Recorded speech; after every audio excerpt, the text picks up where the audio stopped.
প্রিয় দর্শক, আমি ডাক্তার বাসুদেব কুমার শাহ আপনাদের সবাইকে স্বাগত জানাচ্ছি রাজ টিভির স্বাস্থ্য বিষয়ক নিয়মিত আয়োজন সার্ভিয়ার প্রেজেন্স হৃদ কেয়ারের। আজকের এই আয়োজনে আমরা আলোচনা করব গুরুত্বপূর্ণ একটি বিষয় নিয়ে, সেটি হচ্ছে হার্টের ভালভের সমস্যা, কারণ, চিকিৎসা এবং প্রতিকার। আর এই বিষয়ে বিশেষজ্ঞ মতামতের জন্য আমাদের আজকে স্টুডিওতে গেস্ট এক্সপার্ট হিসেবে যুক্ত আছেন স্বনামধন্য কার্ডিওলজিস্ট ডাক্তার CM শাহিন কবির, সহযোগী অধ্যাপক ও consultant Ibrahim cardiac hospital and research institute. আপনাকে অনেক অনেক স্বাগত জানাচ্ছি হৃদ কেয়ারের আজকের পর্বে অংশগ্রহণ করার জন্য। ধন্যবাদ ডক্টর বাসুদেব, সার্ভিয়ার এবং রাজ টিভি আমাকে আমন্ত্রণ জানানোর জন্য। সবাইকে সালাম এবং শুভ সন্ধ্যা। অনেক অনেক ধন্যবাদ। প্রিয় দর্শক, আমাদের আজকের অনুষ্ঠানের scientific partner Servier Bangladesh, powered by Vastarel লেমার, কভার স্টিল অ্যান্ড কোভিরাম। প্রিয় দর্শক, হার্টের ভালভ নিয়ে আপনাদের মনে অনেক জল্পনা কল্পনা রয়েছে। অনেকে এটাকে বাল্ব বলে থাকে, হয়তোবা ভাবে যে বৈদ্যুতিক যে বাল্ব, এরকম কোনো কিছু বাল্ব আমাদের হার্টের মধ্যে বসানো কিনা, কি সেই বাল্ব নাকি হবে ভাল্ব? আমরা এই বিষয়গুলো নিয়ে আজকে আলোচনা করবো এবং সেই ভাল্বের কি কি ত্রুটি আছে, কি কি সমস্যা রয়েছে, সেই বিষয়গুলো নিয়ে আজকে একটি চমৎকার আলোচনা হবে আমাদের আজকের এই পর্বের হৃদ কেয়ার অনুষ্ঠানে। এবং আপনারাও কিন্তু আপনাদের মনের যত প্রশ্ন আছে সব প্রশ্ন আজকে এই আয়োজনে রাখতে পারেন। রাষ্ট্রীয় অফিসিয়াল কমেন্ট বক্সে আপনার নাম এবং বয়স উল্লেখ করে আমাদেরকে প্রশ্ন রাখুন। আজকে বিশেষজ্ঞ অতিথি ডাক্তার CM শাহিন কবির স্যার আপনাদেরকে প্রশ্নের উত্তর প্রদান করবেন। তো স্যার, যেমনটি বলছিলাম যে হার্টের ভালভ, এই ভালভ শব্দটা যতটা না একটি কমন ওয়ার্ড, তার চাইতে বড় বিষয় হচ্ছে যে যখন কেউ বলে আমার ভালভের সমস্যা হয়ে গেছে, তিনি চিন্তা করছে এইভাবে যে একটি বৈদ্যুতিক ইলেকট্রিক বাল্ব ফিউজ হয়ে গেলে যা হয়, এই ভালভ ফিউজ হয়ে গেলে হয়তোবা তার সেই করুণ দশা।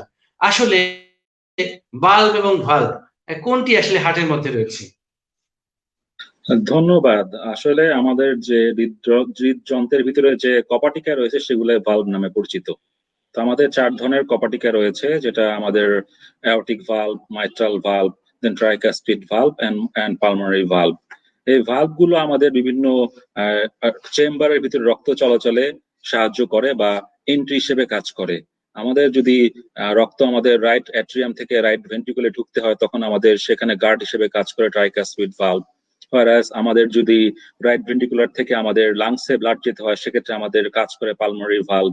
আবার আমাদের যদি লেফট অ্যাট্রিয়াম থেকে লেফট ভেন্ট্রিকলে আমাদের ব্লাড যেতে হয়, সেক্ষেত্রে আমাদের কাজ করে মাইট্রাল ভালভ। এবং আমাদের যদি লেফট ভেন্ট্রিকল থেকে আমাদের ব্লাড পাম্প করে আমাদের সারা শরীরে পৌঁছাতে হয়, সেখানে আমাদের কাজ করে কপাটিকা হিসেবে অ্যাওর্টিক ভালভ। তো আমাদের 4 রকম ভালভ রয়েছে, যেগুলো আমাদের হার্টের ভিতরে রক্ত চলাচলে তাদের প্রবাহকে নিয়ন্ত্রিত রাখে এবং যার ফলে আমাদের হার্টের কার্যক্ষমতা ঠিক মতো থাকে। আপনারা জানেন, সিস্টোলে আমাদের হার্ট সংকুচিত হয় এবং ডায়াস্টোলে প্রসারিত হয়। যখন সংকুচিত হয় তখন আমাদের হার্ট থেকে রক্ত ইজেক্ট হয়, যেটা অ্যাওর্টিক ভালভের মাধ্যমে আমাদের সারা শরীরে পৌঁছে যায়।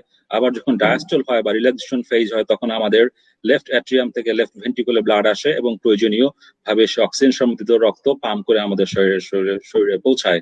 তো ভালভ গুলো আসলে অনেকে মনে করেন যে কোনো ভালভ কিনা, আসলে এটা আমাদের কোনো কারেন্টের ভালভ কিনা, সেটা কিন্তু নয়। এটা আসলে আমাদের হৃদযন্ত্রের কপাটিকা, যার মাধ্যমে আমাদের ব্লাড এক চেম্বার থেকে আরেক চেম্বারে প্রবাহিত হয় এবং পাম্প করে আমাদের সারা শরীরে পৌঁছায়। এই ভালভই এই রক্ত চলাচলের গেটওয়ে হিসেবে কাজ করে বা নিয়ন্ত্রণ করে। ধন্যবাদ। অনেক অনেক ধন্যবাদ। প্রিয় দর্শক, তার মানে আজকে থেকে নিশ্চয়ই আপনারা পরিষ্কার হয়ে গেলেন যে এটি আসলে বাল্ব নয়, কারেন্টের বাল্বের মতন কোনো কিছু নয়। এটি হচ্ছে একটি ভাল্ব, যেটাকে একমুখী, অর্থাৎ এই যে কপাটিকা বা দরজাটা, আপনি ঢুকতে পারবেন কিন্তু বের হতে পারবেন না। কিন্তু কখনো কখনো এই ব্যত্যয় ঘটে যায়, তখনই কিন্তু হয়ে যায় সমস্যা। আমরা এই পর্যায়ে ভালভের যে অ্যানাটমিক্যাল স্ট্রাকচার সম্পর্কে একটু ধারণা পেতে চাই। আপনি স্যার বলছিলেন 4টি ভালভ রয়েছে, সেই ভালভ গুলোর কোনটায় কোনটি কোথায় অবস্থান, এই লোকেশনটা আরেকটু ক্লিয়ার করে, এবং সেটি বেসিক্যালি কি দিয়ে তৈরি, একটু যদি আমাদেরকে বুঝিয়ে বলেন, আমাদের দর্শকদের মানে কৌতূহল যে মনের, কিছুটা হলেও একটি সমাধান হবে। স্যার যদি একটু বুঝিয়ে বলেন। ধন্যবাদ। আমাদের হার্টের যে ইনার লেয়ার রয়েছে, যেটা আমরা নামে জানি এন্ডোকার্ডিয়াম, এই এন্ডোকার্ডিয়াম দিয়ে কিন্তু আমাদের ভালভ মাসেল গুলো তৈরি। তা একটা ভালভের কিন্তু কিছু নির্দিষ্ট অ্যাপারেটাস রয়েছে বা যন্ত্রপাতি রয়েছে, যার মাধ্যমে সে সঠিক স্থানে অবস্থান করে এবং কার্যক্ষম থাকে। এগুলোকে আমরা বলি লিফলেটস, যেগুলা ভালভের কপাটিকায় নড়াচড়া করে বা কখনো ওপেন হয় বন্ধ হয় এসবে কাজ করে। এছাড়া তার কিছু সাব অ্যাপারেটাস রয়েছে, যেমন তার অ্যানুলাস রয়েছে, তার আমাদের আরো রয়েছে তার লিফলেট, অ্যানুলাস, এবং আমাদের আরো রয়েছে যে আমরা সেটা কিভাবে সরবরাহ করবে তার ব্লাড সাপ্লাই রয়েছে। তো একটা ভালভের যদি আপনি চিন্তা করেন, তার কম্পোনেন্ট রয়েছে লিফলেট এবং তার অ্যানুলাস এবং তার কিছু মাসেল কম্পোনেন্ট রয়েছে যেগুলো ভালভকে ধরে রাখে সঠিক স্থানে, সে যেন ফিক্স থাকে এবং তার কার্যক্ষম থাকতে পারে। তো মাসেলস, অ্যানুলাস এবং অ্যাপারেটাস নিয়ে ভালভ গঠিত। তো ভালভ গুলো কোথায় লোকেশন তার উপর ডিপেন্ড করে তার কার্যক্ষমতা। সাধারণত আমাদের রাইট অ্যাট্রিয়াম এবং রাইট ভেন্ট্রিকলের মধ্যে যে লোকেশন, সেখানে রক্ত সরবরাহ নিয়ন্ত্রণ করে আমাদের ট্রাইকাসপিড ভালভ। এছাড়া আমাদের যখন এই ট্রাইকাসপিড ভালভে যখন রাইট ভেন্ট্রিকুলে ব্লাড আসে, সেই ব্লাড যখন ইজেক্ট হয় সেটা আমাদের লাংসে যেয়ে পরিশোধিত হয়। সেখানে আমাদের রয়েছে পালমোনারি ভালভ, যেটা আমাদের রক্ত পরিশোধিত হতে হেল্প করে। এই পালমোনারি ভালভ থেকে আমাদের আবার লেফট অ্যাট্রিয়ামে রক্ত ফেরত আসে এবং লেফট অ্যাট্রিয়াম থেকে আমাদের লেফট ভেন্ট্রিকুলে যায় থ্রু মাইট্রাল ভালভ, যেটা আমাদের অক্সিজেন সমৃদ্ধ রক্ত সরবরাহ করে।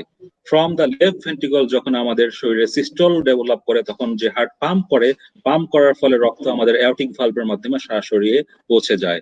So aortic valve আমাদের known as left ventricular outflow tract valve, whereas mitral valve আমাদের diastole যখন আমাদের valve relax থাকে সে তখন রক্ত ঢুকতে হেল্প করে। তো 4 জায়গায় ভালভের লোকেশন রয়েছে এবং সেগুলো সঠিক স্থানে বর্তমান রয়েছে তার নিজস্ব অ্যাপারেটাস দিয়ে। ধন্যবাদ।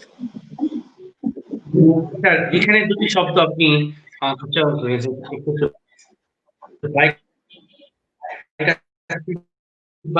এখানে আসলে কি কি বিষয় জড়িত আছে একটু জানতে চাই, যে কেন বাইকাসপিড বলা হলো, কেন ট্রাইকাসপিড বলা হলো? যেহেতু আমাদের মাইট্রাল ভালভকে থেকে লো প্রেসারে কাজ করতে হচ্ছে, যেহেতু সে লেফট অ্যাট্রিয়াম থেকে লেফট ভেন্ট্রিকুলে রক্ত সরবরাহ সিস্টেলে হেল্প করছে, সেজন্য তার দুটো লিফলেটই তার জন্য যথেষ্ট।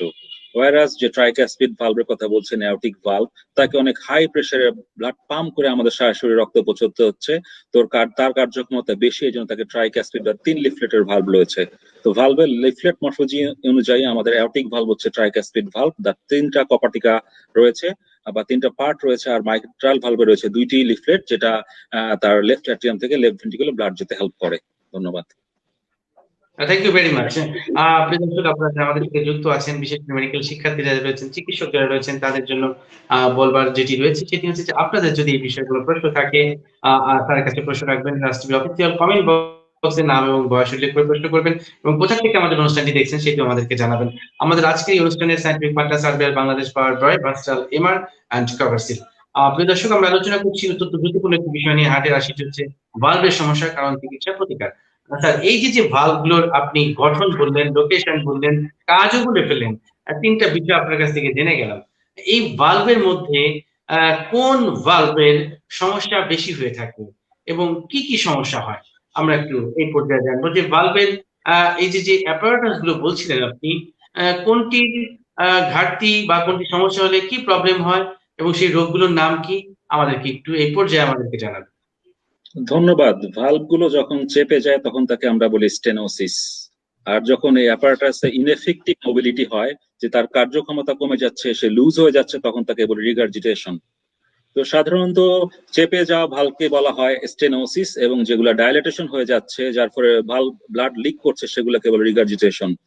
সাপোজ আপনি ধরুন আমাদের অ্যাওর্টিক ভালভ, সেখানে যদি আমাদের ডিজিজ 2 রকম হতে পারে, অ্যাওর্টিক স্টেনোসিস বা অ্যাওর্টিক রিগার্জিটেশন। আর মাইট্রাল ভালভ, যেখানে আমাদের যদি ভালভ চিকন হয়ে যায় তখন হতে পারে মাইট্রাল স্টেনোসিস, ওয়ারাস ভালভের যদি রিং ডাইলেটেশন হয়ে যায়, অ্যাপারেটাস যদি ডাইলেটেড হয়ে যায়, তখন ডেভেলপ করে mitral regurgitation, that is blood leakage through the mitral valve. এছাড়া আমাদের ট্রাইকাসপিড ভালভ কিছু কিছু কনজেনিটাল কারণে, যেমন আপনারা শুনেছেন এবস্টেইন অ্যানোমালি একটা রোগ, সেখানে লো সেট ডাউন হতে পারে, তখন সেখানে সিভিয়ার ট্রাইকাসপিড রিগার্জিটেশন ডেভেলপ করতে পারে। এছাড়া পালমোনারি স্টেনোসিস হতে পারে আমাদের কনজেনিটাল প্রবলেম, বাচ্চাদের অনেক সময় পালমোনারি ভালভ ফিউজ হয়ে ডেভেলপ করে, তখন তার প্রবলেম হতে পারে, তার শ্বাসকষ্ট হতে পারে, সেক্ষেত্রেও কিন্তু পালমোনারি স্টেনোসিস নিয়ে ডেভেলপ করতে পারে। তো একটা ভালভ ডিজিজ কেন হয় তার পিছনে কিন্তু অনেক কারণ রয়েছে। দ্যাট মে বি কনজেনিটাল কারণে ভালভ চেপে যেতে পারে, বা কনজেনিটাল কারণে ভালভ রিগার্জিটেশন হতে পারে, বা আমার ডিজেনারেশনের কারণে বয়স হয়ে গিয়েছে, আস্তে আস্তে আমার ভালভ ক্যালসিফিকেশন হয়ে, ভালভে ক্যালসিয়াম ডিপোজিট হয়ে আমার ভালভ ন্যারো হয়ে যেতে পারে। অনেক সময় হার্ট অ্যাটাক হলে কিন্তু আমাদের ভালভের উপর চাপ পড়ে। আপনারা শুনেছেন যে ইনফ্রামাইক্রোল ইনফ্রাকশন যেটা হয়, আমাদের হার্ট অ্যাটাক ইনফ্রাএমআই, তখন কিন্তু আমাদের যে মাইট্রাল ভালভের যে অ্যাপারেটাস রয়েছে, অ্যান্টেরোল্যাটারাল মাইট্রাল লিফলেট এবং পোস্টেরোমিডিয়াল লিফলেট, সেগুলো কিন্তু আমাদের করোনারি আর্টারি দিয়ে রক্ত সাপ্লাই পায়। তো আমাদের যখন হার্ট অ্যাটাক হয়, তখন যদি করোনারি সার্কুলেশনে হ্যাম্পার হয়, তখন কিন্তু আমাদের সিভিয়ার মাইট্রাল রিগার্জিটেশন প্রেজেন্ট করতে পারে। তো সাধারণত কনজেনিটাল কারণে হতে পারে, রিউমাটিক হার্ট ডিজিজ একটা ইম্পর্টেন্ট কারণ আমাদের ভালভের প্রবলেম হওয়ার জন্য। এছাড়া অনেক সময় হার্ট অ্যাটাকের কারণে কিন্তু আমাদের ভালভের অ্যাপারেটাস দুর্বল হয়ে অনেক রকম স্টেনোসিস বা রিগার্জিশন ডেভেলপ করতে পারে। ধন্যবাদ। অনেক অনেক ধন্যবাদ। আমাদের সাথে অনেক দর্শক যুক্ত হয়ে গিয়েছে। আমরা এই পর্যায়ে ফাঁকে ফাঁকে কিছু দর্শকদের প্রশ্নের উত্তর আপনার কাছ থেকে গ্রহণ করবো। যুক্ত আছেন আমাদের সাথে ডাক্তার শিরিন সাহেব, উনি বরিশাল থেকে যুক্ত হয়েছেন। প্রফেসর ডাক্তার মামুনুল মাহতাব স্বপ্ন স্যার আছেন আমাদের সাথে। Thank you very much sir আমাদের অনুষ্ঠানটি উপভোগ করার জন্য। আমাদের সাথে যুক্ত হয়েছেন সোনিয়া রহমান, তিনি শহীদ সোহাগী মেডিকেল কলেজের ইন্টার্ন চিকিৎসক। তিনি লিখেছেন, স্যার আসসালামু আলাইকুম, আপনাকে রাষ্ট্রীয় পর্দায় দেখে ভীষণ ভালো লাগছে। ধন্যবাদ তারিফের বাংলাদেশকে, স্যারকে সুন্দর একটি অনুষ্ঠানে ইনভাইট করার জন্য। স্যার, আমার প্রশ্ন হচ্ছে জন্মগত কি কি ভালভুলার হার্ট ডিজিজ রয়েছে জানালে উপকৃত হবে। ধন্যবাদ। জন্মগত ভালভুলার হার্ট ডিজিজের মধ্যে রয়েছে আমাদের পালমোনারি স্টেনোসিস এবং অ্যাওর্টিক স্টেনোসিস। তো পালমোনারি স্টেনোসিস তো যেটা হচ্ছে আমাদের ব্লাড সরবরাহ কম হচ্ছে, আমাদের রাইট ভেন্ট্রিকল থেকে আমাদের পালমোনারিতে বা লাংসে আমাদের ব্লাড সরবরাহ কমে যাচ্ছে, তখন বাচ্চা বিভিন্ন রকম সাইনোসিস নিয়ে প্রেজেন্ট করে। এই ধরনের পেশেন্ট বা বাচ্চারা, তাদের কিন্তু ম্যানেজমেন্ট হচ্ছে গিয়ে ভালভোপ্লাস্টি করা, যে ভালভে বেলুন ফুলিয়ে তারপর ভালভ ঠিক করে দেওয়া। ওয়ারাস যেটা আমাদের অ্যাওর্টিক স্টেনোসিস হচ্ছে, যেটা আমাদের কনজেনিটালি হতে পারে, that is known as bicuspid aortic valve. এখানে আমাদের লিফলেটের প্রবলেম রয়েছে, যেখানে আমরা জানি যে আমাদের অ্যাওর্টিক ভালভে 3টি লিফলেট রয়েছে। এটা একটা Mercedes Benz science triangular valve. কিন্তু জন্মগত কারণে যখন আমরা 2টা লিফলেট ডেভেলপ করে, তখন তাকে আমরা বলি বাইকাসপিড অ্যাওর্টিক ভালভ। তখন আমরা যদি ইকোকার্ডিওগ্রাম করি, তখন দেখি ভালভটা ওভাল শেপড। এগুলো হচ্ছে গিয়ে সাধারণত কনজেনিটাল ভালভ ডিজিজ, যেটা হচ্ছে পালমোনারি স্টেনোসিস হতে পারে অথবা অ্যাওর্টিক স্টেনোসিস হতে পারে। অনেক সময় আমাদের মাইট্রাল ভালভ জন্মগতভাবে অ্যাবসেন্ট হতে পারে, that is known as parachute mitral valve. তো বিভিন্ন কনজেনিটাল কারণে আমাদের এই ধরনের ভালভ অ্যাবনর্মালিটি ডেভেলপ করে, that is known as stenosis. Valve narrow হয়ে যাচ্ছে। ধন্যবাদ। অনেক অনেক ধন্যবাদ সোনিয়া রহমান যুক্ত থাকবার জন্য। আমাদের সাথে যুক্ত আছেন কুসুম শিকদার, তিনি লিখছেন, স্যার টফ বলতে কি বোঝায়? ধন্যবাদ। টেট্রালজি অফ ফ্যালট এটা একটা কনজেনিটাল হার্ট ডিজিজ। এখানে আমাদের ওভাররাইডিং অফ দ্য অ্যাওর্টা সাধারণত আমাদের জানেন যে আমাদের এলভি আউটফ্লো ট্র্যাক থেকে তৈরি হয়, সেখানে একটা উল্টো অবস্থানে থাকে, সে রাইট ভেন্ট্রিকুলার আউটফ্লো ট্র্যাক্টে অবস্থান করে। সাথে পালমোনারি স্টেনোসিস থাকে বাচ্চার, এবং সাথে থাকে তার ভেন্ট্রিকুলার সেপ্টাল ডিফেক্ট। এই 3টা কম্বিনেশন যখন একসাথে একটা বাচ্চার জন্মগত ত্রুটি হিসেবে ডেভেলপ করে, that is known as tetralogy of Fallot বা টফ। ধন্যবাদ। অনেক অনেক ধন্যবাদ।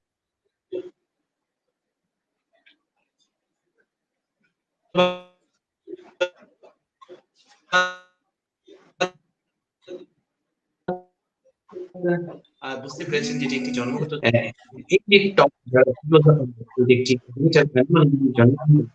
এখানে ভারতের যেমন সমস্যা আছে, ভেতরেও সমস্যা রয়েছে। এই ধরনের বাচ্চাদের কি কি সমস্যা হয় জন্মের পর? ধন্যবাদ। এ ধরনের বাচ্চাদের ফেলিয়ার টু থ্রাইভ, তাদের সাইনোসিস ডেভেলপ করে, তাদের শরীর নীল হয়ে আসে, তারা প্রচুর কান্নাকাটি করে, এবং তাদের অক্সিজেন স্যাচুরেশন কম থাকে। তাদের আমরা জানেন পালস অক্সিমিটার দিয়ে অক্সিজেন স্যাচুরেশন ডেভেলপ করি। তাছাড়া তার বাচ্চার অনেক কাশি, জ্বর এসব নিয়ে প্রেজেন্ট করতে পারে। তো একজন অভিজ্ঞ কার্ডিওলজিস্ট যখন তার হার্ট অস্কালটেট করবেন, তার মারমার বুঝবেন, তখনই বুঝবেন যে পেশেন্টের টেট্রালজি অফ ফ্যালট ডেভেলপ করেছে। তার সিমটম তো থাকবে, তাদের সাইন হিসেবে থাকবে। আমরা সেখানে ভিএসজির জন্য প্যানসিস্টলিক মারমার পেতে পারি, পালমোনারি স্টেনোসিসের জন্য মারমার পেতে পারি, আর ওভাররাইডিং অফ অ্যাওর্টার জন্য পেশেন্টের সায়ানোসিস নিয়ে আমাদের কাছে প্রেজেন্ট করে। অনেক অনেক ধন্যবাদ। যুক্ত আছেন আমাদের সাথে মোহাম্মদ ইকবাল বাহার, তিনি লিখেছেন যে স্যার টফ আক্রান্ত শিশুরা মানে তাদের সুস্থ হওয়ার পার্সেন্টেজ কত এবং মৃত্যুর হার কত? স্যার এরকম কোনো ডেটা রয়েছে কি? ধন্যবাদ। টফ আক্রান্ত বাচ্চাদের কিন্তু সুস্থ হওয়ার সম্ভাবনা রয়েছে যদি তারা সময় মতো সার্জারি করে নেন।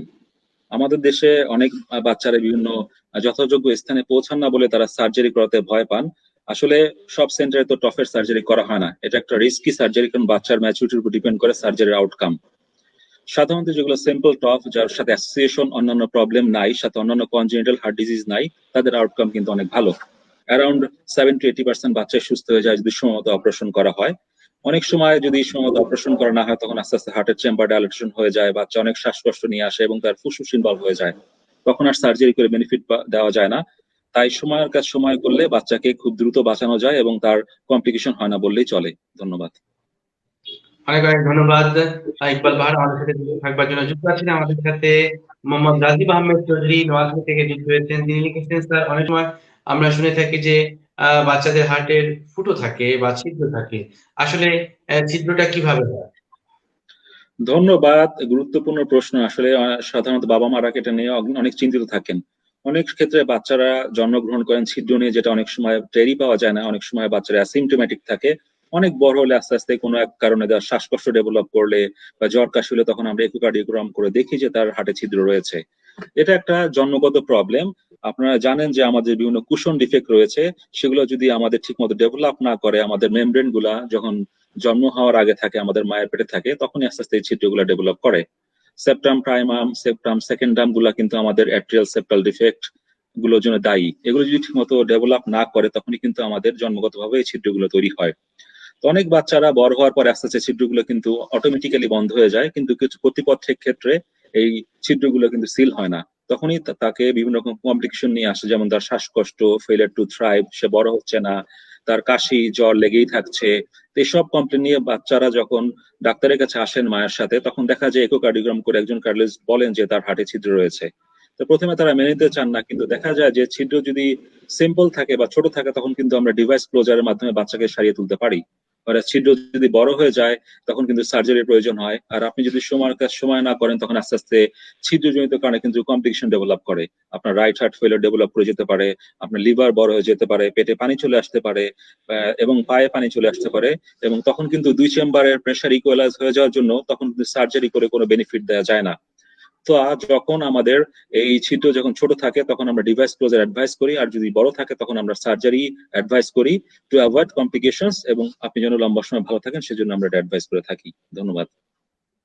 অনেক অনেক ধন্যবাদ। আমরা স্যার এই পর্যায়ে একটু জানতে চাইবো যে আপনি বলছিলেন যে মাইটাল স্টেনোসিস, মাইটাল রিগার্জিটেশন। তো এই যে স্টেনোসিস এবং রিগার্জিটেশনের দুটি সমস্যা ভালভের, এটার মধ্যে কোনটির প্রবণতাটা একটু বেশি? স্টেনোসিস বেশি হয় না রিগার্জিটেশনের কেসগুলো বেশি থাকে? আপনি যদি মাইটাল স্টেনোসিসের কথা বলেন, যেহেতু আমাদের দেশ একটা ডেভেলপিং কান্ট্রি, আপনারা জানেন, তো এখানে কিন্তু আমরা ওভার ক্রাউডিং একটা ইম্পর্টেন্ট ফ্যাক্টর। আপনি জানেন যে রিউমেটিক ফিভার একটা কমন ডিজিজ আমাদের দেশে, যেটা আমাদের বাচ্চাদের 5 থেকে 18 বছর বয়সে আক্রান্ত হয়। সাধারণত স্ট্রেপ্টোকক্কাল পায়োজেনিস ইনফেকশন হলে আমাদের যে টনসিলাইটিস বা ফ্যারেঞ্জাইটিস হয়, সেটা যদি আমরা প্রপারলি চিকিৎসা না করি, তার 3 সপ্তাহ পরে কিন্তু আস্তে আস্তে আমাদের রিউমেটিক ফিভার থেকে আমাদের মাইট্রাল ভালভ ধরে যায়। সেখানে আমাদের তখন কার্ডাইটিস ফিচার ডেভেলপ করে, আর্থ্রাইটিস ডেভেলপ করে, কিছু কিছু নোডুলস ডেভেলপ করে, আমাদের কোরিয়া ডেভেলপ করে, নিউরোলজিক্যাল প্রবলেম ডেভেলপ করে, তখন মাইটাল স্টেনোসিস ডেভেলপ করে। তো আমাদের দেশের পার্সপেক্টিভে আমাদের মাইটাল স্টেনোসিস কমন, হোয়ারাস যাদের হার্ট অ্যাটাক হয়ে যায় তাদের জন্য মাইটাল রিগার্জিটেশন কমন। ধন্যবাদ। অনেক অনেক ধন্যবাদ। স্যার, এই ধরনের রোগী যাদের মাইটাল স্টেনোসিস আছে, বা মাইটাল রিগার্জিটেশন হচ্ছে, বা এই ধরনের রোগীদের উপসর্গগুলো কি থাকে? আমরা এই পর্যায়ে সিমটম নিয়ে আলোচনা করতে চাই। রোগীদের আসলে লক্ষণগুলো কি প্রকাশ পায়, তাদের কষ্ট কি হয়ে থাকে? ধন্যবাদ। মাইটাল স্টেনোসিস কিন্তু একটা কমন ডিজিজ আমাদের দেশে, যে আপনার ছোটবেলায় কিন্তু আপনার রিউমেটিক ফিভার হয়েছিল অনেকে কিন্তু বুঝতে পারেন না। হঠাৎ করে গলা ব্যথা হতে পারে, টনসিলের প্রবলেম হতে পারে। সেটা যদি আমার স্ট্রেপ্টোকক্কাল ইনফেকশন দিয়ে হয়ে থাকে তাহলে কিন্তু সেটা কিন্তু 3 সপ্তাহ পরে রিউমেটিক ফিভার থেকে আমাদের মাইটাল ডিজিজ, মাইটাল ভালভকে আক্রান্ত করতে পারে। এই ধরনের পেশেন্টের প্রেজেন্টেশন থাকে যে তার শ্বাসকষ্ট, এক্সারশনাল শ্বাসকষ্ট, যে পরিশ্রম করলে তার শ্বাসকষ্ট ডেভেলপ করে। তার কিছু কনস্টিটিউশনাল সিমটমও থাকে, যে তার ফিভার, ম্যালেজ, বডি ওয়েট কমে যাচ্ছে, এসব নিয়ে প্রেজেন্ট করে। আর সাথে তার যদি কার্ডিটিস ফিচার থাকে, দ্যাট ইজ প্যানকার্ডিটিস ডেভেলপ করে, যে হার্টের যদি আমার পেরিকার্ডিয়াম ইনভলভ করে তখন এই ইনফেকশন থেকে তখন তার প্রেজেন্টেশন থাকে যে তার চেস্ট পেন হচ্ছে, পেরিকার্ডিয়াল ফ্রিকশন রাব হতে পারে, আমরা পেতে পারি। তার যদি এন্ডোকার্ডিয়াম ইনভলভ করে তখন তার মাইটাল রিগার্জিটেশন ডেভেলপ করতে পারে। তার যদি মায়োকার্ডিটিস হয় তখন হার্ট ফেলিয়ার প্রেজেন্ট করতে পারে। এছাড়া যেহেতু এটা একটা অ্যাকিউট সিচুয়েশন, কার্ডিটিস থেকে তার লেফট অ্যাট্রিয়াল প্রেসার বেড়ে যেয়ে তার কিন্তু হোর্সনেস অফ ভয়েস, যে কথার স্পষ্ট বোঝা যাচ্ছে না, এবং তার কিন্তু ওটনাট সিনড্রোম নিয়ে প্রেজেন্ট করতে পারে, যে তার লেফট অ্যাট্রিয়াম বড় হয়ে যাওয়ার জন্য, তার ইসোফেগাসে চাপ পড়ার জন্য সে কিন্তু এটা নিয়ে প্রেজেন্ট করতে পারে। এছাড়া অনেক রকম কমপ্লিকেশন যেমন হার্ট ফেলিওর, অনিয়ন্ত্রিত হৃদস্পন্দন নিয়েও কিন্তু মাইটাল স্টেনোসিসের রোগী আমাদের কাছে চলে আসে। ধন্যবাদ। অনেক অনেক ধন্যবাদ। স্যার, এই যে উপসর্গের কথাগুলো জানলাম যে কি কি উপসর্গ তারা নিয়ে আসে, এই ধরনের রোগীরা যখন আপনাদের কাছে আসে, তখন আপনারা কি কি পরীক্ষা করে এই রোগগুলোকে নিশ্চিত করেন যে এটি একটি মাইটাল রিগার্জিটেশন অথবা এটি একটি mitral stenosis or any other valve stenosis or regurgitation? Investigation কি ধন্যবাদ। করা হয়? ধন্যবাদ। প্রথমে কিন্তু একটা রোগী আসলে তার কাছে হিস্ট্রি নেওয়া গুরুত্বপূর্ণ, যে তার ছোটবেলায় কোনো বাতজ্বর হয়েছিল কিনা, যে তার মনে পড়ে কিনা তার কোনো টনসিলাইটিস বা ফ্যারাঞ্জাইটিস হয়েছিল কিনা, এবং তার জন্য সে কোনো চিকিৎসা নিয়েছিল কিনা, এবং তাতে তাতে তার জন্য কোনো জয়েন্ট পেন হয়েছিল কিনা। আপনারা জানেন যে আমাদের মাইটাল স্টেনোসিস হলে লার্জ জয়েন্ট ইনভলভ হয় যখন রিউমাটিক ফিভার হয়ে থাকে। জয়েন্টস ইনভলভ আমাদের এলবো জয়েন্ট হতে পারে, আমাদের রিস্ট জয়েন্ট হতে পারে, আমাদের নি জয়েন্ট হতে পারে, আমাদের হাঁটু ফুলে যেতে পারে, এগুলো হতে পারে। তো এইসব উপসর্গ যখন রোগী বলে যে তার ছোটবেলায় এরকম হয়েছিল, তখন আমরা ধরে নিই যে তার মাইটাল স্টেনোসিস হয়েছে। এটা একটা খুব গুরুত্বপূর্ণ জিনিস, হিস্ট্রি নেওয়াটা অনেক গুরুত্বপূর্ণ একটা ভালভুলার ডিজিজ ডায়াগনোসিস করার জন্য। তারপরে ইনিশিয়ালি আমরা যখন ডাক্তারের কাছে আসে তখন আমরা তাকে ইসিজি করাই, ইসিজি দেখি যে তার কোনো মাইটাল স্টেনোসিসের জন্য তো তার কোনো লেফট অ্যাট্রিয়াল এনলার্জমেন্ট রয়েছে কিনা, দ্যাট ইজ পি মাইট্রালি রয়েছে কিনা, বা তার কোনো অন্য কোনো প্রবলেম রয়েছে কিনা। তারপর তাকে আমরা ইকোকার্ডিওগ্রাম করি, ইকোকার্ডিওগ্রাম করে আমরা বিভিন্ন মোডে দেখি, 2DM মোডে, যে ভালভুলার স্ট্রাকচার কেমন আছে, ভালভুলার মরফোলজিতে কি কি পরিবর্তন হয়েছে। তারপর আমরা কন্টিনিউয়াস ওয়েভ ডপলার বা পালস ওয়েভ ডপলার দিয়ে তার উপরে আমরা ফেলে আমরা নির্ণয় করি যে তার কি ধরনের প্রেসার হাফ টাইম কেমন আছে তার, বা যে প্লেনিমেট্রি করে আমরা দেখি যে অরিফিসটা কি ছোট হয়ে গিয়েছে কিনা। কারণ আপনারা জানেন যে মাইটাল স্টেনোসিস যে আমাদের যে অরিফিসটা ছোট হয়ে যায় তখন আমরা ফিশ মাউথের মতো হয়, একটা মাছের মুখের মতো সে অরিফিসটা ডেভেলপ করে। সেটা দেখলেই একজন কার্ডিওলজিস্ট ইকোকার্ডিওগ্রামে কনফার্ম করে বলতে পারেন যে তার মাইটাল ভালভ ন্যারো হয়ে গিয়েছে এবং তার মাইটাল স্টেনোসিস ডেভেলপ করেছে। এছাড়া আমরা এক্সরে করে দেখতে পারি যে তার হার্টের সিচুয়েশনটা কি, তার কি হার্ট বড় হয়ে গিয়েছে না কোনো বুট শেপ হয়েছে হার্ট, সাথে রাইট বর্ডার অফ দ্য হার্টকে ডাবল কন্ট্রোল রয়েছে কিনা। তো সাধারণত আমরা ইসিজি, চেস্ট এক্সরে এবং করেই আমরা কনফার্ম করতে পারি। কতিপয় ক্ষেত্রে আমাদের কার্ডিয়াক ক্যাথেটারাইজেশন করার প্রয়োজন হয়ে পড়ে ডায়াগনোসিস কনফার্ম করার জন্য। ধন্যবাদ। দর্শক স্বাগত একবার রাষ্ট্রীয় স্বাস্থ্য বিষয়ক নিয়মিত আয়োজন সার্ভিয়ার প্রেজেন্স ফিট কেয়ার আজকের এই আয়োজনে আমাদের সাথে বিশেষজ্ঞ চিকিৎসক হিসেবে যুক্ত আছেন ডাক্তার CM শাহিন কবির, সহযোগী অধ্যাপক ও consultant, Ibrahim cardiac hospital and research institute. প্রিয় দর্শক, আমরা আলোচনা করছি অত্যন্ত গুরুত্বপূর্ণ একটি বিষয় নিয়ে, আর সেটি হচ্ছে হার্টের ভালভের যত সমস্যা, কারণ এবং এর প্রতিকার বিষয়। আমরা কথা দিয়েছিলাম বিরতির আগে যে দর্শকদের প্রশ্ন উত্তর প্রদান করব। এই পর্যায়ে আমরা দর্শকের প্রশ্ন নিচ্ছি। যুক্ত আছেন আমাদের সাথে আরিফিন প্রীতম। তিনি লিখেছেন, 65 বছরের ফিমেল রোগী, অ্যাওর্টিক ভালভ শুকিয়ে গেছে, এইটা কি সার্জারি করতেই হবে নাকি মেডিসিন খেয়ে ভালো হয়ে যাবে? যুক্ত আছেন আরিফিন প্রীতম। তার অ্যাওর্টিক ভালভ শুকিয়ে গেছে, আসলে শুকানো বলতে তিনি কি বোঝাতে চেয়েছেন? স্যারের কি পরামর্শ থাকবে আরিফিন প্রীতমের জন্য? ধন্যবাদ আরেফিন প্রীতম। আপনার মায়ের বয়স 65 বছর, তার অ্যাওর্টিক স্টেনোসিস ডেভেলপ করেছে। আপনি উল্লেখ করেন যে আপনার মায়ের অ্যাওর্টিক স্টেনোসিস কোন পর্যায়ে রয়েছে, এটা কি মাইল্ড, মডারেট বা সিভিয়ার ফর্মে রয়েছে? যদি ওনার সিভিয়ার ফর্মে থাকে এবং ওনার যে সিমটম থাকে, লাইক ওনার বুকে ব্যথা হচ্ছে বা ওনার হার্ট ফেলিওর ডেভেলপ করেছে বা অজ্ঞান হওয়ার প্রবণতা হচ্ছে, তাহলে তাকে এখনই ভালভ রিপ্লেসমেন্ট করাতে হবে। একজন কার্ডিওলজিস্টের পরামর্শ নিয়ে আপনি কনফার্ম করবেন যে আপনার মায়ের যে অ্যাওর্টিক স্টেনোসিস হয়েছে বা ভালভ চিকন হয়ে গিয়েছে, অ্যাওর্টিক ভালভ, সেটা কি পর্যায়ে রয়েছে, এটা কি মাইল্ড অবস্থান রয়েছে বা মডারেট বা severe. Mild to moderate block আমরা অবশ্যই যে স্টেনোসিস, তাকে আমরা বলবো যে সে যেন ওষুধ কন্টিনিউ করে ডাক্তারের পরামর্শ অনুযায়ী। ওয়ারাস তার যদি সিভিয়ার স্টেনোসিস হয়ে থাকে তাহলে অবশ্যই তাকে অপারেশন করিয়ে নিতে হবে। অপারেশন না করলে তার হার্ট ফেলিওর, সিনকোপ এবং অ্যাঞ্জিনা ডেভেলপ করার ফলে তার কিন্তু মৃত্যু ঝুঁকি অনেকাংশে বেড়ে যাবে, এবং কতিপয় ক্ষেত্রে তার কিন্তু অনিয়ন্ত্রিত স্পন্দন হতে পারে, তখন তার মৃত্যু ঝুঁকি কিন্তু অনেক বেড়ে যাবে।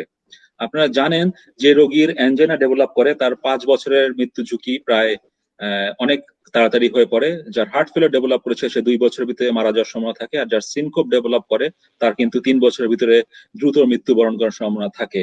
তাই আপনার মায়ের যে অবস্থান বলছেন, তার যদি সিভিয়ার সিমটম থাকে যে তার এই ধরনের প্রবণতা রয়েছে, তাহলে অবশ্যই একজন কার্ডিওলজিস্টের সাথে পরামর্শ করবেন, তাকে একটা এনজিওগ্রাম করে তারপরে অ্যাওর্টিক ভালভ রিপ্লেসমেন্ট করার প্রয়োজনীয়তা আছে বলে আমি মনে করি।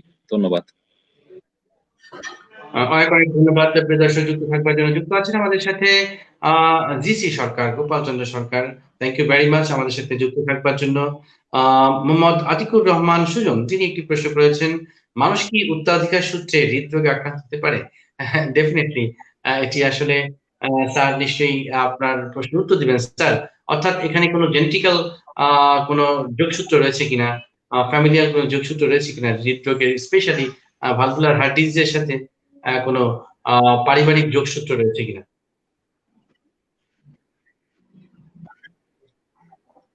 ধন্যবাদ। আসলে আপনার দুইটা প্রশ্নের অ্যান্সার আমাকে করতে হবে। একটা হচ্ছে করোনারি আর্টারি ডিজিজ, এটা কি জন্মগত কারণে হতে পারে কিনা, অথবা ভালভের ডিজিজ, সেটা জন্মগত কারণে হতে পারে কিনা। করোনারি আর্টারি ডিজিজ যেটা আমাদের হার্টের রক্তনালীর ব্লক, সেটার সাথে অবশ্যই আমাদের জেনেটিক ফ্যাক্টর জড়িত।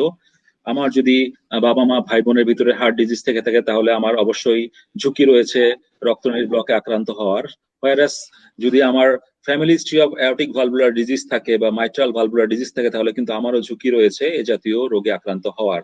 এছাড়া কিছু কিছু ডিজিজ আপনার রয়েছে যে আপনারা শুনেছেন যে হাইপারট্রফিক কার্ডিওমায়োপ্যাথি, যেটা একটা অটোজোমাল ডোমিনেন্ট ডিজিজ, যেটা আমাদের এক জন থেকে আরেকজনের ভিতরে জেনেটিক্যালি ট্রান্সফার হতে পারে। তাদেরও কিন্তু এই ডিজিজের সাথে ভালভুলার হার্ট ডিজিজের অ্যাসোসিয়েশন রয়েছে। এই ধরনের রোগীর আমরা জানি মাইট্রাল লিগারেশন ডেভেলপ করে। তাই আমি আপনার প্রশ্নের উত্তরে বলবো যে হ্যাঁ, আপনার যোগসূত্র রয়েছে, ফ্যামিলি হিস্ট্রি, তাদের ভালভুলার হার্ট ডিজিজে আক্রান্ত হওয়ার সম্ভাবনা রয়েছে। ধন্যবাদ। অনেক অনেক ধন্যবাদ প্রিয় দর্শক। যুক্ত থাকবার জন্য আমাদের সাথে তাসমিনা হাকিম যুক্ত আছেন। তিনি আজকে আমাদের এই অনুষ্ঠানটির শুভকামনা জানিয়েছেন এবং স্যার আপনাকে ধন্যবাদ জানিয়েছেন। যুক্ত আছেন আমাদের সাথে বেলাল আহমেদ। হার্ট ফেলিওরের হলে হসপিটালে যাওয়ার আগে রোগীকে বাঁচিয়ে রাখার জন্য কি করা উচিত? প্রিয় দর্শক, নিশ্চয়ই আপনি আমাদের সঙ্গে থাকুন, স্যার এই প্রশ্নের উত্তর দিবে। তার আগে আমরা আরো একটি প্রশ্ন নিতে চাই। যুক্ত আছেন আমাদের সাথে তারেক আলম। ইকোকার্ডিওগ্রামে মাইট্রাল রিগার্জিটেশন ট্রাইভিয়াল ব্র্যাকেটে লিখেছেন, ইকোকার্ডিওগ্রামের ফাইন্ডিংস হচ্ছে মাইট্রাল রিগার্জিটেশন।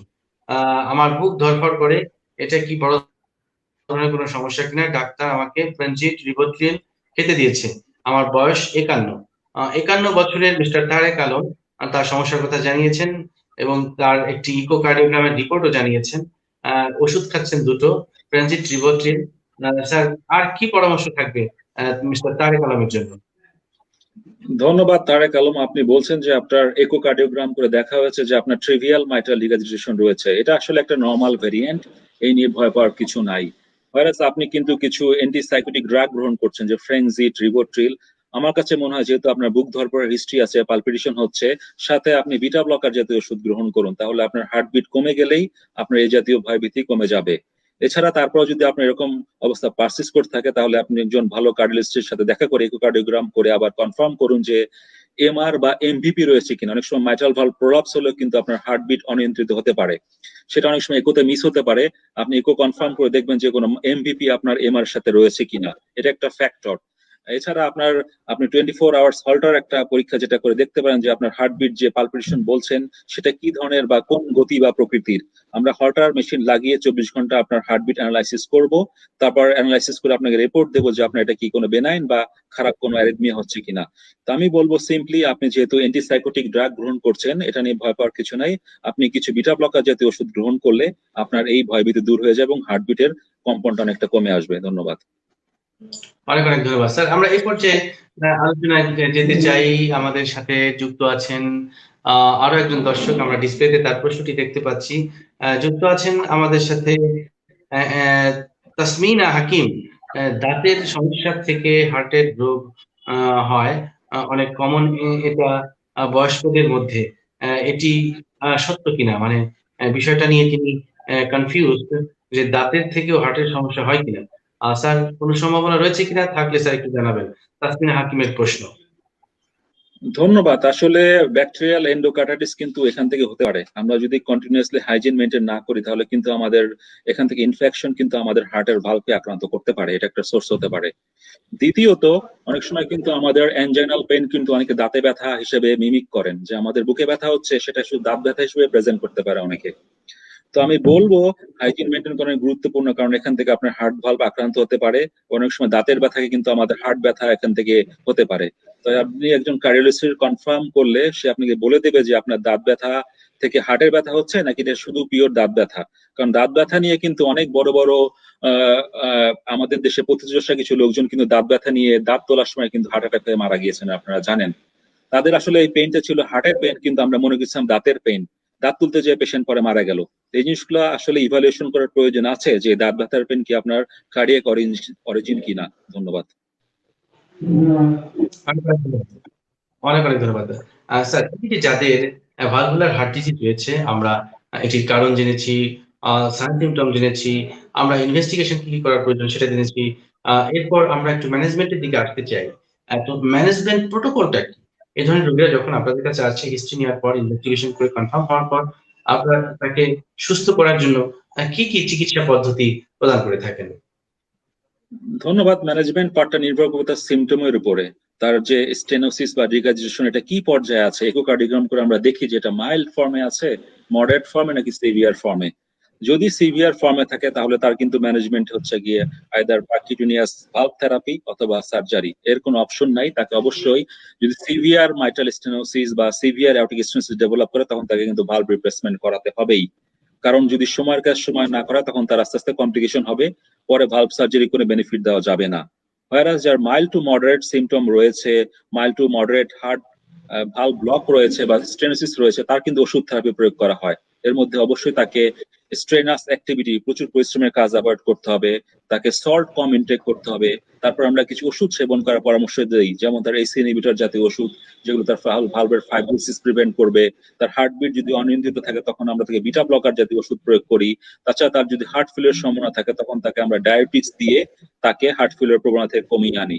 এগুলো মেডিকেল ম্যানেজমেন্ট করার কথা। মেডিকেল ম্যানেজমেন্ট যখন ফেল করবে তখনই আমাকে সার্জারির দিকে চিন্তা করতে হবে।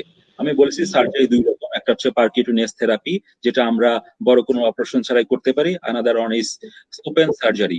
তো আমার যদি মাইট্রাল স্টেনোসিস হয়ে থাকে সেক্ষেত্রে আমরা প্রথমেই প্রেফার করি ভালভুলোপ্লাস্টি, যেটা আমরা বড় কোনো অপারেশন ছাড়াই করতে পারি।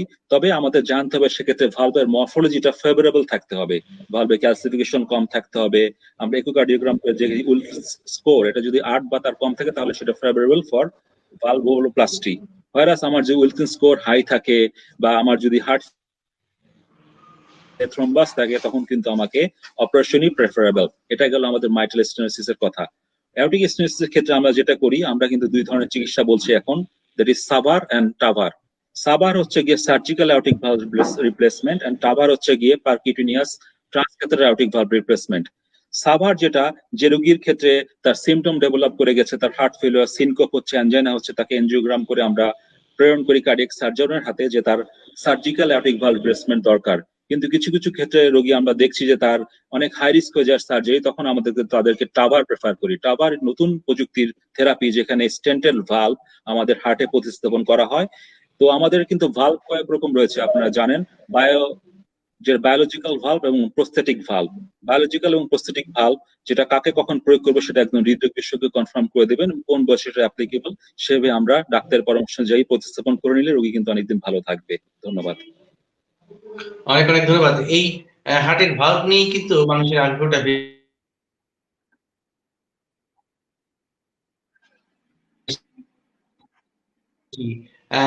যে স্যার, অনেক অনেক ধন্যবাদ আপনাকে হার্টের ভালভ নিয়ে সুন্দর আলোচনা করার জন্য। আমার প্রশ্নটি হচ্ছে, রিপ্লেসমেন্টের কথা আপনি বলছিলেন, এই হার্টের ভালভ রিপ্লেসমেন্ট কি কিডনি রিপ্লেসমেন্টের মতন কিনা? এটি কি কোন একজন মানুষের ভালভ রিপ্লেসমেন্ট করা যায় নাকি এটি কৃত্রিম?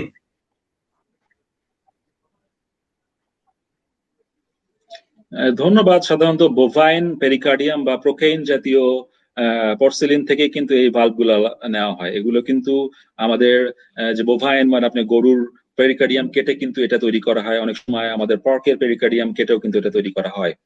এছাড়া কিন্তু আজকালকার দিনে আমরা যেটা করছি যে আমাদের অ্যাওর্টা থেকেও কিন্তু এই ভালভের কম্পোনেন্ট নিয়ে আমরা কিন্তু ভালভগুলো তৈরি করা যায়।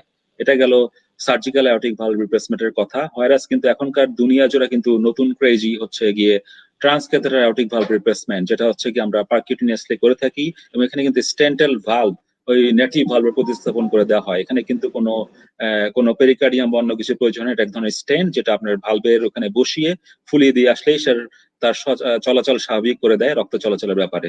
ধন্যবাদ। মনির খান আমাদের সাথে যুক্ত থাকবার জন্য, এবং আসলে এই প্রশ্নটা ভালভ অনেকেরই। পরিবর্তন করা কোনো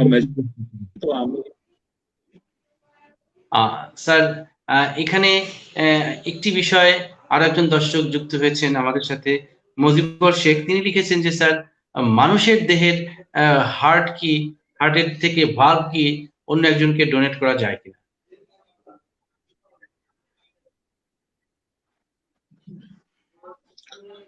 ধন্যবাদ। আসলে কার্ডিয়াক ট্রান্সপ্লান্টেশন কিন্তু করা হয় যখন আমাদের এন্ড স্টেজ হার্ট ফেলিওর হয়ে থাকে। তো ভালভ ট্রান্সপ্লান্ট তিন উপায়ে, যেহেতু আর্টিফিশিয়ালি তৈরি ভালভ সেগুলো ব্যবহার করতে হয়। দুনিয়া জোড়া বিভিন্ন কোম্পানির ভালভ ব্যবহার করা হয়। আপনারা জানেন যে মেট্রনিক কোম্পানি বা বোস্টন সায়েন্টিফিক বা এডওয়ার্ড সেপাইন ভালভ এগুলাই কিন্তু ইউজ করা হয়। তারা কৃত্রিম ভাবে বিভিন্ন পট থেকে বা বোভাইন জায়গা থেকে কিন্তু পেরিকার্ডিয়াম কেটে এ ধরনের ভালভ তৈরি করে। তো এটা আমাদের এখনো পর্যন্ত এরকম প্রযুক্তি তৈরি হয়নি যে একজনের ভালভ আর একজনকে রিপ্লেস করা যায়, ভাইরাস আমরা কিন্তু পুরো হার্টটাই ট্রান্সপ্লান্ট করতে পারি। ধন্যবাদ। অনেক অনেক ধন্যবাদ প্রিয় দর্শক। আপনারা দেখছেন সার্ভিয়ার প্রেজেন্স হৃদ কেয়ারের আজকের পর্বে আমরা আলোচনা করছি হার্টের ভালভের সমস্যা, কারণ চিকিৎসা এবং প্রতিকার। এই বিষয়ে আমাদের মাঝে গেস্ট এক্সপার্ট হিসেবে পরামর্শ প্রদান করছেন ডাক্তার সি এম শাহিন কবির, সহযোগী অধ্যাপক ও consultant Ibrahim cardiac hospital and research institute. আজকের অনুষ্ঠানটি scientific partner Servier Bangladesh, powered by Vastarel MR and Coversyl. আমরা স্যার অনুষ্ঠানের একেবারে শেষ ভাগে চলে এসেছি। এই পর্যায়ে আমরা একটু প্রতিরোধের বিষয়ে কথা বলবো, যে how can we prevent valvular heart disease. আমাদের কোনো পূর্ব সতর্কতা বা আমাদের লাইফস্টাইল মডিফিকেশন বা অন্য কোনো সতর্কতা অবলম্বন করলে আমরা কি হার্টের ভালভের সমস্যা থেকে নিজেদেরকে রক্ষা করতে পারি কিনা? যদি সেই বিষয়গুলো থাকে, তাহলে আপনার কি পরামর্শ থাকবে হার্টের ভালভ ভালো রাখার জন্য? ধন্যবাদ। আমাদের দেশে কিন্তু রিউমেটিক ফিভার অন্যতম কারণ আমাদের হার্ট ভালভ আক্রান্ত হওয়ার জন্য। আমরা যদি রিউমেটিক ফিভারের চিকিৎসা প্রপারলি না করি, যেটা যে অ্যান্টিবায়োটিক কোর্স রয়েছে, যেটা আমাদের অ্যাটলিস্ট 10 ইয়ার্স নিতে হবে, অথবা আমার 25 বছর বয়স পর্যন্ত যে আমরা জানি যে আমরা বেনজাথিন পেলিসিন গ্রহণ করতে হবে, সে থেকে কিন্তু আমাদের অ্যাওর্টিক ভালভ বা মাইট্রাল ভালভ গুলো কিন্তু কম আক্রান্ত হবে এবং আমরা ভালো থাকবো। এছাড়া কিন্তু ডিজেনারেশন, যে আমাদের বয়স বেড়ে গেলে কিন্তু আস্তে আস্তে আমাদের অ্যাওর্টিক ভালভ ন্যারো হয়ে পড়ে, তখন কিন্তু কমপ্লিকেশন ডেভেলপ করে। এটা গেল দুইটা কারণ। একটা রিউমেটিক ফিভার যদি আমরা সময়ের কাজ চিকিৎসা করি, তাহলে কিন্তু আমাদের ভালভ আক্রান্ত হওয়ার সম্ভাবনা কম, আমরা ভালো থাকতে পারবো। আর কিছু কিছু ক্ষেত্রে কিন্তু ডিজেনারেশন, যেটা বয়স বাড়লে আস্তে আস্তে ভালভের অ্যাপারেটাস গুলো দুর্বল হয়ে পড়ে বা ন্যারো হয়ে পড়ে, সেটা কিন্তু ডিজেনারেশনের কারণে কিন্তু কিছু করার নাই। এটা আস্তে আস্তে আমার আপনার ক্ষেত্রে আস্তে আস্তে 60-65 বছর হলে কিন্তু হতে পারে। সেক্ষেত্রে আপনার সিমটম অ্যানালাইসিস করে আপনাকে চিকিৎসা নিতে হবে। তারপরও কিছু রিস্ক ফ্যাক্টর কিন্তু অবশ্যই রয়েছে এই ভালভুলার হার্ট ডিজিজ ডেভেলপ করার জন্য। তার মধ্যে অন্যতম হচ্ছে স্মোকিং। আপনি যদি স্মোক করেন, তাহলে আপনাকে অবশ্যই পরিহার করতে হবে। যারা স্মোক করছেন তাদের কিন্তু হার্ট ভালভে আক্রান্ত হওয়ার সম্ভাবনা, ভালভ ন্যারো হওয়ার সম্ভাবনা কিন্তু অনেক বেশি রয়েছে। এছাড়া যদি আপনার কোলেস্ট্রল আধিক্য থাকে, তখন কিন্তু এই কোলেস্ট্রল কিন্তু আমাদের ভালভের অ্যাপারেটাসে ডিপোজিট হয়। ডিপোজিট হলে সেখানে ইনফ্লামেশন হয়, তারপর ক্যালসিফিকেশন হয়, আমাদের ভালভের লিফলেট গুলা ন্যারো হয়ে পড়ে বা ফিউজড হয়ে পড়ে, সেখান থেকে কিন্তু আমাদের স্টেনোসিস ডেভেলপ করতে পারে। এছাড়া যদি আমার উচ্চ রক্তচাপ থাকে, সেটা আমাদের হার্টের ভালভে অতিরিক্ত চাপ তৈরি করে আমার কমপ্লিকেশন ডেভেলপ করতে পারে, ভালভ ন্যারো হয়ে যেতে পারে, ইভেন রিগার্জেশন হতে পারে। তাই আমি বলবো আপনি স্মোক করলে পরিহার করুন, প্রেসার থাকলে প্রেসার কন্ট্রোল রাখুন, লিপিড লোয়ারিং লেভেল এজেন্ট গ্রহণ করুন, তাহলে আপনার হার্ট ভালভে আক্রান্ত হওয়ার সম্ভাবনা কম থাকবে। ধন্যবাদ।